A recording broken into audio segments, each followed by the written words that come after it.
Tell them to stop. You want the entire horde to stop? For how long? Until I command them otherwise. You're learning to talk like a queen. Not a queen. A Khaleesi.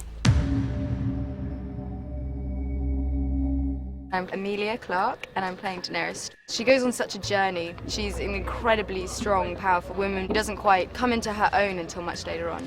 She has a bizarre relationship with her brother, and he decides to marry me off to try and get what he wants. Where's he going? The ceremony is over. But he didn't say anything. Did he like her? Trust me, Your Grace.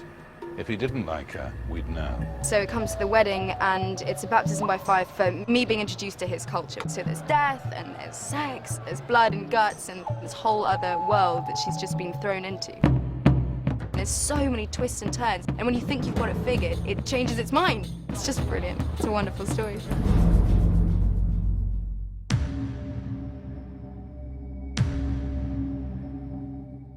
I need you to be perfect today.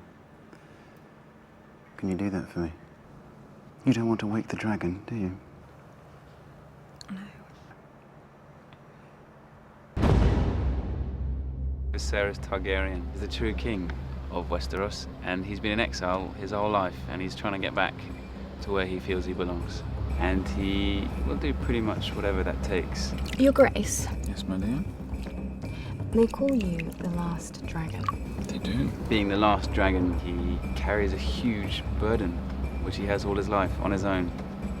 And when he can't take it, something just snaps. You dare? You give commands to me? Have you forgotten who you are? Look at you! He's looked after his sister on his own for her whole life. He still sees her as this little sullen child. He doesn't realize that Daenerys turned into an adult when he wasn't looking. His relationship with his sister is going through a massive change, that suddenly he needs her to do something for him. Where for the whole life he's done everything for her. In that, he's trying to marry her to Khal Drogo. Viserys doesn't have any experience or real understanding or knowledge of the Dothraki people. He just sees them in terms of their numbers. And Khal Drogo just in terms of a warrior, not as a person.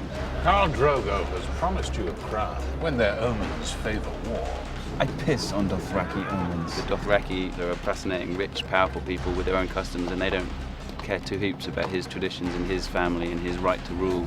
He sees himself as their king now, and they don't treat him like that. He just refuses to adapt and change because he doesn't see their worth. Everything is subordinate to this higher purpose of his, even Daenerys. Make him happy. He wouldn't save her, he wouldn't save anyone if it meant getting the crown.